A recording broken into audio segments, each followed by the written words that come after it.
दोस्तों Indian Air force के तहत कैसा होगा अग्निवीरों का कैरियर और जानिए क्या क्या मिलेंगे फ़ायदे। जी हाँ दोस्तों, आज इसी महत्वपूर्ण टॉपिक के बारे में आपको इस वीडियो में जानकारी दी जाएगी और यहाँ पर आपको बताना चाहेंगे कि इंडियन एयर फोर्स के द्वारा अग्निपथ योजना के तहत अग्निवीरों को भर्ती किए जाने के संबंध में डिटेल्ड गाइडलाइंस यहाँ पर जारी कर दी हैं कि किस तरीके से उनके सर्विस को रेगुलराइज किया जाएगा, सर्विस की नियम और शर्तें क्या रहेंगी, साथ में ही कौन कौन से भत्ते उन्हें दिए जाएंगे, सैलरी कितनी मिलेगी, इस सब के बारे में आज इस वीडियो में हम चर्चा करने वाले हैं। वीडियो में आप लास्ट तक बने रहें।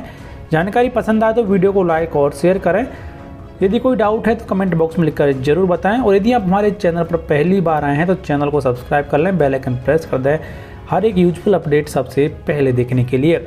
दोस्तों जैसे कि केंद्र सरकार ने तीनों ही सेनाओं में अग्निपथ योजना की शुरुआत कर दी है और तीनों ही सेनाओं में अब अग्निवीरों की भर्ती अग्निपथ योजना के तहत की जाएगी। तो इसी के संबंध में इंडियन एयर फोर्स के द्वारा एक डिटेल्ड गाइडलाइंस यहाँ पर जारी की है, जिसमें कहा गया है कि अब न्यू HR मैनेजमेंट स्कीम के तहत अग्निपथ योजना की शुरुआत कर दी है और इंडियन एयर फोर्स के तहत भी इसी योजना के तहत जवानों की भर्ती की जाएगी। तो सबसे पहले कहा गया है कि जो भी अग्निवीर हैं जो कि एक बार इंडियन एयर फोर्स के तहत आ जाएंगे, उनको यहाँ पर इंडियन एयर फोर्स एक्ट 1950 के तहत गवर्न किया जाएगा, यानी कि उनके लिए भी इंडियन एयर फोर्स एक्ट 1950 के जो प्रावधान हैं वो लागू रहेंगे और ये जो प्रावधान है ये उनके लिए 4 साल के लिए लागू रहेंगे। तो इस तरीके से ये साफ कर दिया गया है कि इंडियन एयर फोर्स एक्ट 1950 अग्निवीरों के लिए भी लागू रहेंगे। और अब यहाँ पर जान लीजिए कि कौन कौन से फ़ायदे मिलेंगे, कौन इसके लिए योग्य है। तो सबसे पहले यहाँ पर है कि एलिजिबिलिटी क्या है, इसकी योग्यता क्या है। तो यहाँ पर ऑल इंडिया और ऑल क्लासेज यानी कि देश भर के सभी नागरिक इस योजना के लिए योग्य हैं। फिर एज लिमिट के बारे में बताया गया है, एजुकेशनल क्वालिफिकेशन क्या रहेगी और फिजिकल स्टैंडर्ड क्या है उसके बारे में भी यहाँ पर कहा गया है। तो यहाँ पर एज का बताई गई है कि 17.5 साल से लेकर 21 साल के बीच एज इंडियन एयर फोर्स में मांगी गई है।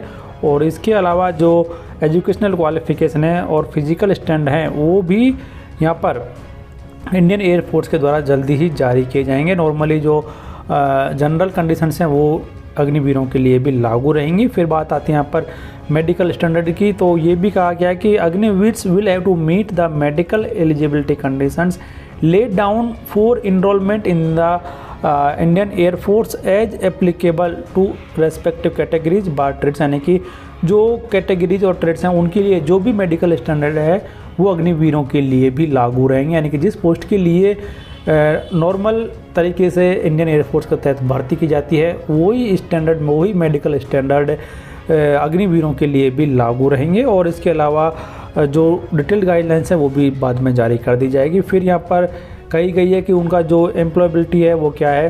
तो ये बताया गया है कि Agniveers enrolled under this entry are liable to be assigned any duty in organisational interest at the description of the Indian Air Force, यानी कि उनको जो भी ड्यूटी है वो यहाँ पर दी जा सकती है। फिर उनकी यूनिफॉर्म कैसे रहेगी इसके बारे में भी ये कहा गया है।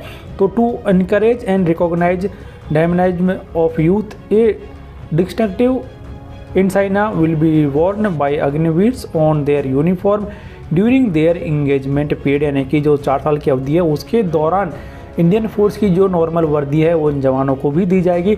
लेकिन इस वर्दी के साथ में उन्हें एक यहाँ पर एक सिंबल रहेगा, एक अग्निवीरों की पहचान का एक मार्क रहेगा, वो उन्हें अपनी ड्रेस के यूनिफॉर्म के साथ में उन्हें पहनना है। तो ये भी वैसे कि रक्षा मंत्रालय भी ये स्पष्ट कर चुका है कि जो अग्निवीर हैं उन्हें सेना की जो रेगुलर वर्दी है वो दी जाएगी, लेकिन उनके लिए कुछ उनमें यानी कि एक आइडेंटिफिकेशन के लिए उन्हें एक सिंबल होगा जो दिया जाएगा, वो उन्हें अपनी ड्रेस के साथ में पहनना होगा। फिर ऑनर्स एंड अवार्ड्स रहेंगे। तो यहाँ पर बताया गया है कि Agniveers will be entitled to honours and awards as per extent guidelines governing the subject for the IAF, यानी कि जो नॉर्मल कंडीशन में रूल रेगुलेशन है वो उन्हीं के अनुसार अग्निवीर्स को भी मान सम्मान यहाँ पर दिया जाएगा। जो भी अवार्ड्स हैं वो यहाँ पर दिए जाएंगे, ट्रेनिंग भी उनको दी जाएगी। तो नॉर्मली कहा जा रहा है कि लगभग 1 साल के आसपास की जो ट्रेनिंग है वो भी रहेगी। तो यहाँ पर on being enrolled individuals will be imparted military training based on organisational requirement यहाँ पर कितनी रहेगी ये साफ नहीं किया गया, लेकिन ट्रेनिंग उन्हें दी जाएगी। उसके बाद में बात आती है लीव की यहाँ पर। तो लीव के बारे में यहाँ पर कहा गया है कि जो अग्निवीर हैं उन्हें 30 दिन की एनुअल लीव यहाँ पर दी जाएगी। साथ में ही जो सिक लीव है वो भी यहाँ पर उन्हें दी जाएगी बेस्ड ऑन मेडिकल एडवाइस, यानी कि जो मेडिकल एडवाइस है उसके आधार पर उन्हें सिक लीव भी यहाँ पर दी जाएगी। कितनी दी जाएगी इसके बारे में नहीं कहा गया, लेकिन फ़िलहाल एनुअल लीव 30 दिन की उन्हें दी जाएगी। उसके बाद में मेडिकल एंड CSD फैसिलिटीज़। तो यहाँ पर for the duration of their engagement period in IAF Agniveers will be entitled for medical facility at service hospitals as well as CSD provisions, यानी कि जो 4 साल का पीरियड है उनके दौरान जवानों को मेडिकल फैसिलिटी भी दी जाएगी। साथ में जो कैंटीन की फैसिलिटी है वो भी इन जवानों को दी जाएगी। तो ये भी काफ़ी अच्छा फ़ायदा जवानों को मिलने वाला है।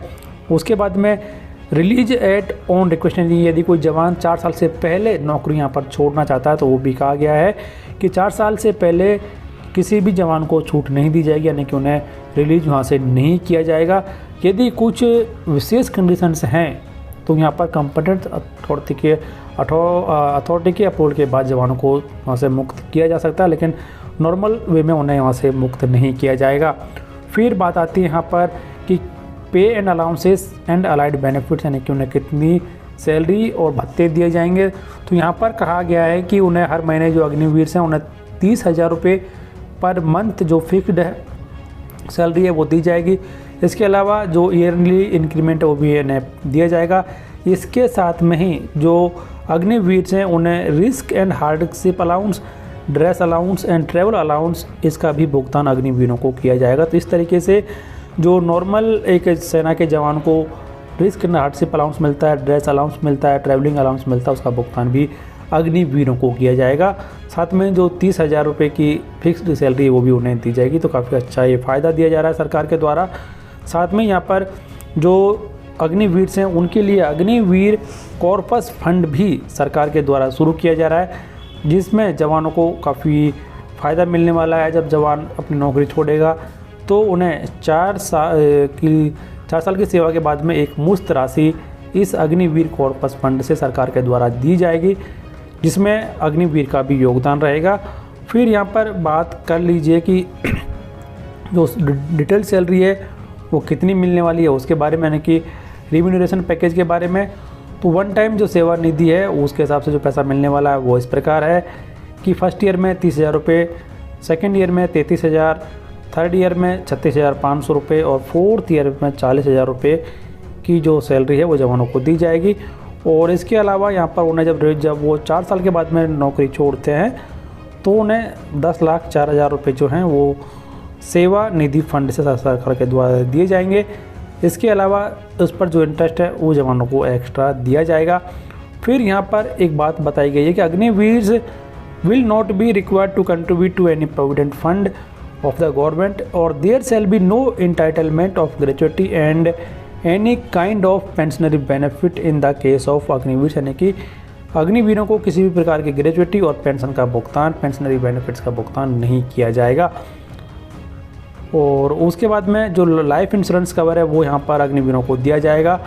तो यहाँ पर कहा गया कि Agniveers will be provided life insurance cover of ₹48 lakh for the duration of their engagement period as Agniveers in the IAF, यानी कि अपने कार्यकाल के 4 साल का जो कार्यकाल है उसके दौरान 48 लाख रुपए तक का लाइफ इंश्योरेंस कवर अग्निवीरों को दिया जाएगा।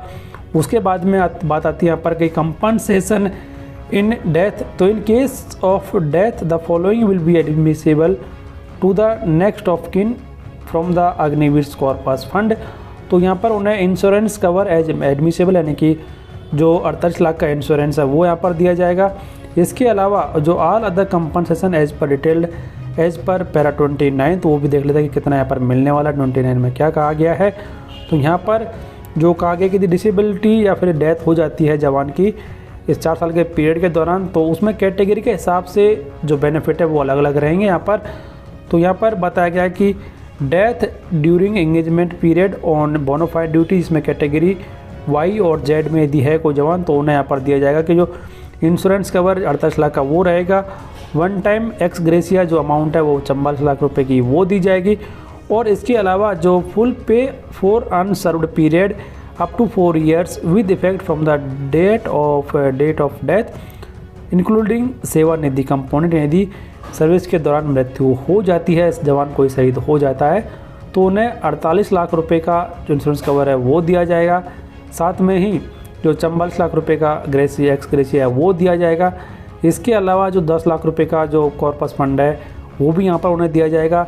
साथ में ही जो अनसर्व्ड पीरियड है, मान लो कि 2 साल की सर्विस बची हुई है, उसके दौरान जितना पैसा बनता है, सैलरी यहाँ पर बनती है, उसका भुगतान भी जवानों को किया जाएगा वाई और जेड कैटेगरी में। उसके बाद में आती है एक्स कैटेगरी। तो यहाँ पर एक्स कैटेगरी में बताया गया है कि यदि मृत्यु हो जाती है तो उन्हें इंश्योरेंस कवर दिया जाएगा, जो 48 लाख रुपए का वो दिया जाएगा। और उसके अलावा जो balance accumulated as on date in the individual Sevanidhi fund and government contribution including interest from the Agniveer fund, यानी कि यदि जवान नेक्स्ट कैटेगरी में है और वो शहीद हो जाता है तो उन्हें 48 लाख रुपये तक का जो इंश्योरेंस है वो दिया जाएगा। और इसके अलावा जो सेवानिधि में जो फंड उनका जमा हुआ है, जिसमें सरकार का योगदान है और साथ में जो ब्याज है उसका भुगतान उन्हें किया जाएगा।